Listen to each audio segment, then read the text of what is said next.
A vivir que son 2 días. Javier del Pino.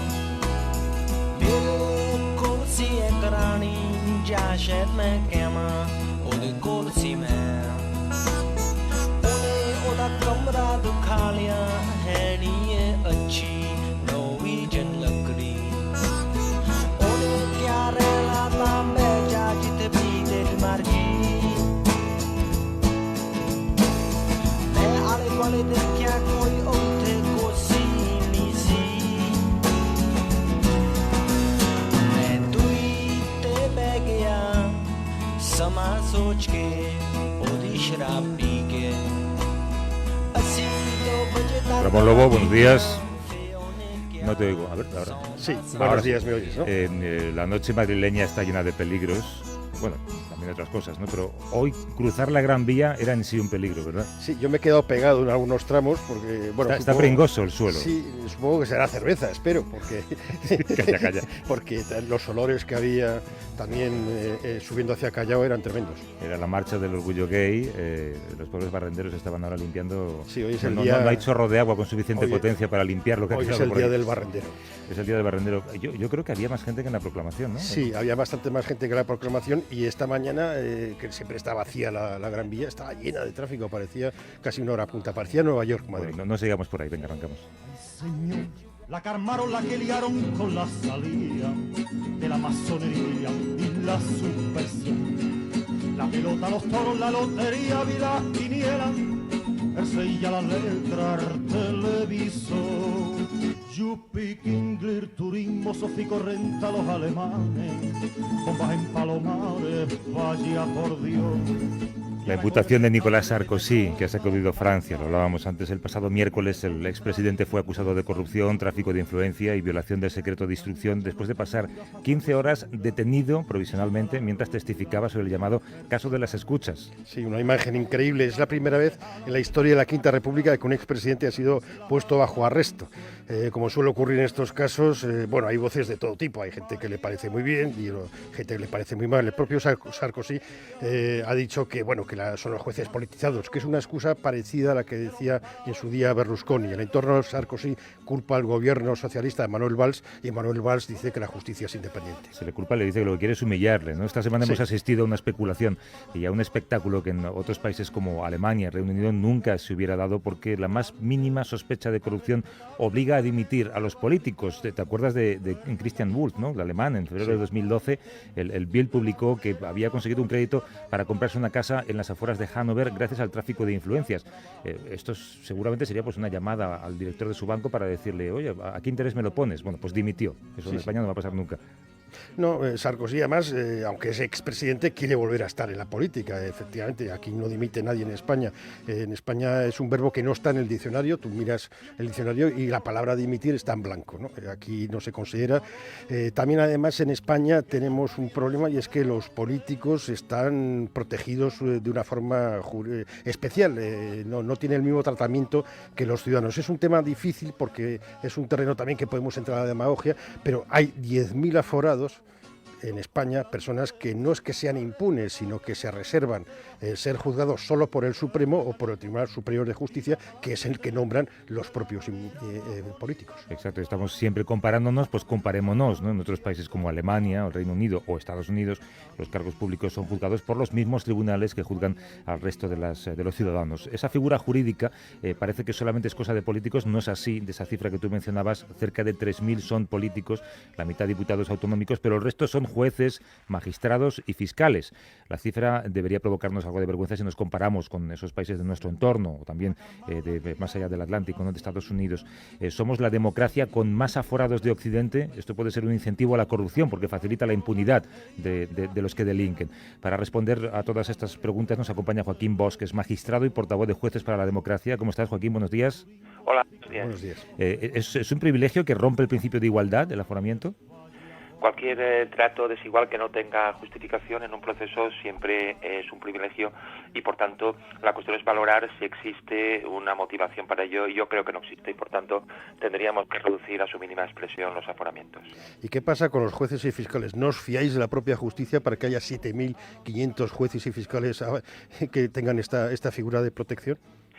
Yo creo que se trata de un trato procesal muy diferente, porque en el caso de los políticos directamente se acude a un tribunal específico que tiene conexiones evidentes con el poder político, puesto que son nombrados algunos magistrados por los parlamentos autonómicos, y en el caso del Supremo, el órgano que los nombra, que es el Consejo General del Poder Judicial, tiene también conexiones con el poder político. En el caso de los jueces, la finalidad del aforamiento es distinta, y es que si se aplican los criterios generales territoriales, un juez que pueda haber cometido un delito tiene que ser juzgado por el compañero del juzgado de al lado, ¿no? Y esto puede crear sospechas de falta de imparcialidad, pero yo creo que se pueden resolver con figuras diferentes de la del aforamiento. ¿Existen esos grados diferentes de aforamiento? Sí, como comentaba, no es lo mismo aquellos supuestos en los que en cualquier situación un político haga lo que haga va a tener un tribunal especial, de aquellos supuestos como por ejemplo los jueces que solamente son por hechos cometidos en el ejercicio de su cargo y con la finalidad de salvaguardar esa imparcialidad que comentaba. ¿Y un aforado puede renunciar a ser aforado o es algo que le viene impuesto?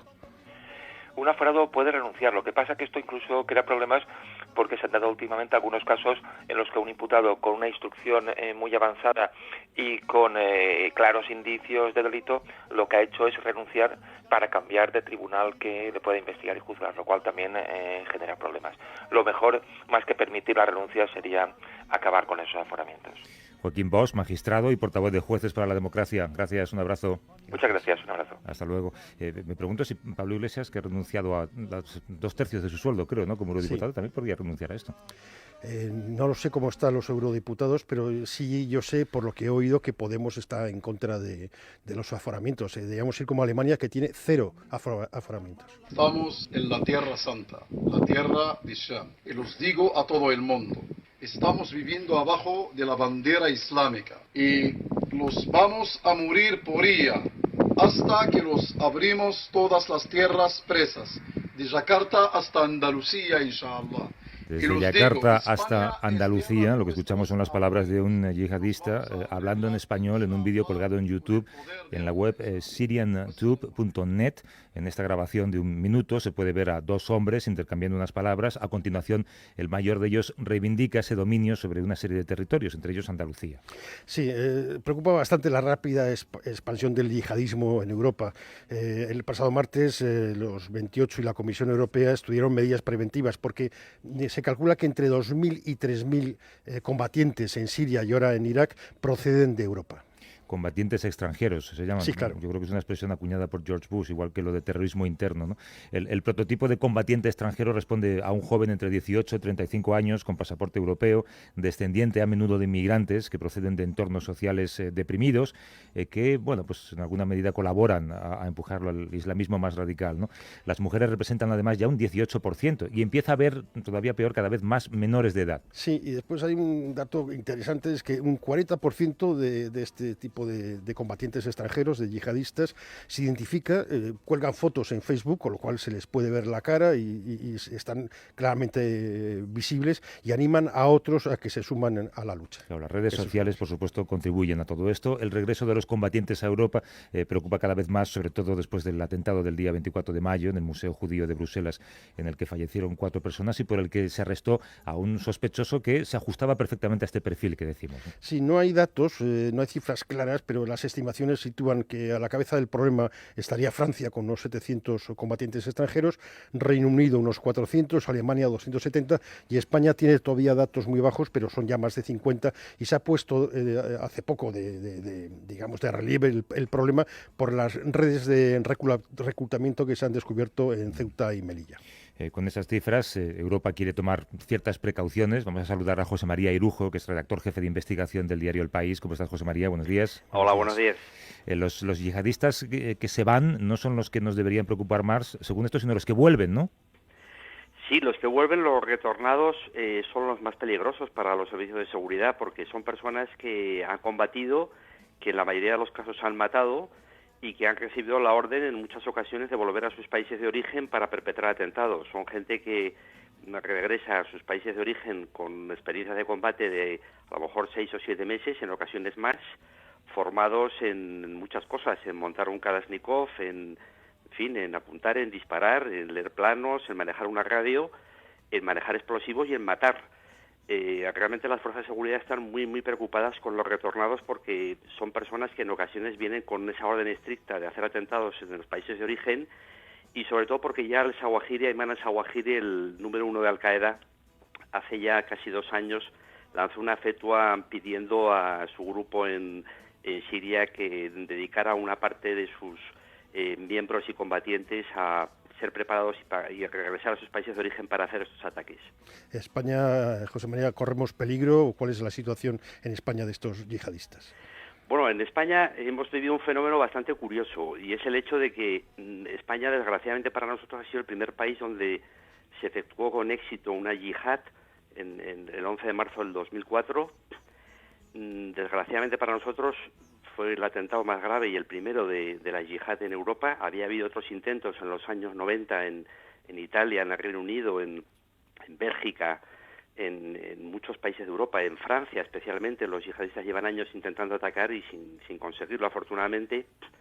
Pero bueno, toda esta campaña en fin, lo que yo llamo el periodismo ficción, la campaña desde algunos medios de intentar disfrazar lo que fue el 11M y vincular a las fuerzas de seguridad del Estado con las elecciones generales y con ETA.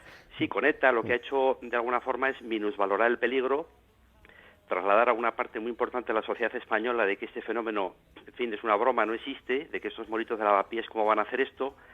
Y bueno, pues desgraciadamente, gracias a esa tarea machacona de algunos medios de comunicación españoles de minusvalorar este fenómeno, que es gravísimo, pues mucha gente en este país no cree en esa amenaza, y realmente estamos viviendo ante la amenaza más importante en los finales del siglo XX y del principio del siglo XXI. José María Irujos, redactor jefe de investigación del diario El País y autor del libro El agujero, España invadida por la yihad, publicado por Aguilar. José María, un abrazo. Un abrazo. A vosotros. Hasta luego. Me dices que los jugadores de Grecia habían renunciado a las primas. Sí, habían renunciado a las primas, y después también hemos sabido que los de Argelia han donado las primas a la Franja de Gaza. La selección española no ha podido renunciar a nada porque ya Holanda y Chile se han encargado de que nosotros renunciemos al Mundial.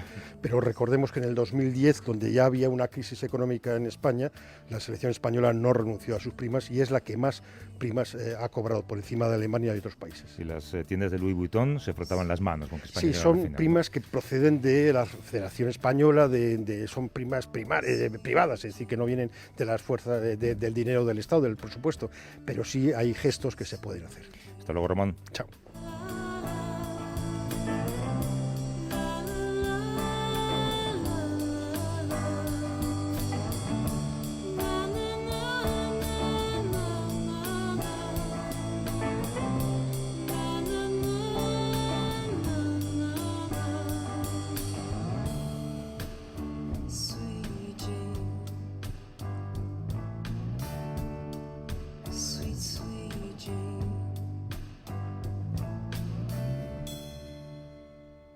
A vivir que son 2 días. Javier del Pino.